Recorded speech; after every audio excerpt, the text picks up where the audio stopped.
Hi everyone, welcome to Gaming Explained. Today in this video I'm going to guide you through how you can turn off sound effects on Solitaire Harvest. So let's get started. First of all, open Solitaire Harvest game on your device. Next, tap on the gear button and then select settings and help. After that, tap on sounds and vibration and then tap on the on button just beside sound effects.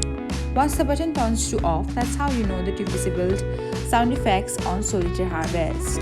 That's it. Thanks for watching. Don't forget to subscribe to our channel so that you'll never miss another gaming update.